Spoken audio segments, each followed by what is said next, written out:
ইমরান বলল, এত কথা বুঝি না, তুমি বিছানা থেকে উঠবে কি না? মিম বলল, না। ইমরান বলল, দেখো আবার জিজ্ঞাসা করছি উঠবে কি না, তা না হলে? মিম বলল, তা না হলে? ইমরান বলল, থাপ্পড় মারবো। মিম বলল, এসেছে থাপ্পড় মারবে? থাপ্পড় তো দূরের কথা, বিছানা থেকে আমাকে উঠালেই সোজা আম্মার কাছে নালিশ দেব। ইমরান বলল, আম্মাকে নালিশ করলে কি হবে? আমি কি ভয় পাই নাকি? মিম বলল, ভয় না পান, সম্মান করেন, ভালোবাসেন তো আর থাপ্পড় তো আছেই। ইমরান বলল, তুমি উঠবে না তো ওকে দেখাচ্ছি। মিম বলল, কি দেখাবেন? আমার লজ্জা লাগে। ইমরান মিমকে বিছানা থেকে টেনে তুলতে গেলেই মিম চিৎকার করে ওঠে। মিম বলে, মা মা মাগো। ইমরান মিমের মুখ চেপে ধরে। ইমরান বলল, আরে আরে, তুমি দেখি সত্যি সত্যি আমাকে ডাকছো। মিম বলল, তো কি মিথ্যা মিথ্যা ডাকবো? এখন কি বিছানায় ঘুমাতে দেবেন? ইমরান বলল, কি জ্বালায় পড়লাম বাবা? মিম বলল, অনেক জ্বালায় পড়লেন। ইমরান রেগে বলল, তুমি কি আমার সাথে ফাজলামি করছো? মিম বলল, না তো। ইমরান বলল, তুমি ঘুমাও, আমি ঘুমাবো না তোমার সাথে, আমি অন্য রুমে যাই। ইমরান চলে যাচ্ছিল। মিমের কথা শুনে থমকে গেল। মিম বলল, আমার কত বড় ক্ষমতা দেখছি, আমার জামাইটাকে রুম থেকে বের করে আসছে আমার সাথে লাগতে। এই বিছানা আর কোনো দিন ঘুমাতে দেব না, আমি একলা একলা ঘুমাবো। আহ, কি আরাম।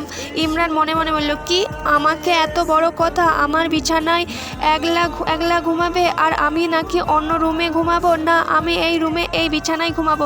ইমরান বিছানায় এসে শুয়ে পড়ল। মিম বলল, কি হলো, ওই রুমে যাবেন না? ইমরান বলল, আমি কি জন্য যাব? আমার বিছানায় আমিও ঘুমাবো, তোমার কোনো সমস্যা? মিম বলল, আজব, আমার কেন সমস্যা হবে? সব কথা তো আপনিই বললেন। ইমরান বলল, হো, ঘুমাও। মিম হঠাৎ করে ইমরানের বুকে মাথা দিয়ে শুয়ে পড়ল। ইমরান বলল, ওই ওই, এটা কি হচ্ছে, সরো। মিম বলল, না, সরবো না, আমি আজ থেকে আপনার বুকে ঘুমাবো। ইমরান বলল, ইম্পসিবল। মিম বলল, ইম্পসিবলকে পসিবল করাই আমার কাজ।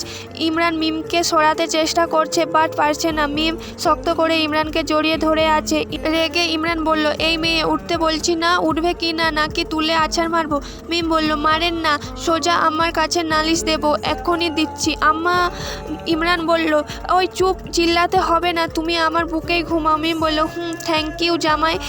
মিম ইমরানের বুকে মাথা দিয়ে শুয়ে আছে। ইমরান মনে মনে বলল, এই মেয়েটাকে কত সহজ সরল মনে করেছিলাম, কিন্তু এই মেয়ে দেখি আস্ত একটা ডাইনি। মিম বলল, ওই। ইমরান বলল, আবার কি হলো? মিম বলল, আমাকে জড়িয়ে ধরছেন না কেন? ইমরান বলল, কি এখন আবার তোমাকে জড়িয়ে ধরতে হবে? মিম বলল, ইমরান বলল, পারবো না। মিম বলল, সত্যি তো? ইমরান বলল, মিম বলল, মা আম্মা আম্মা। মিমের আম্মা বলতে ইমরানের মিমকে জড়িয়ে ধরতে দেরি হয়নি।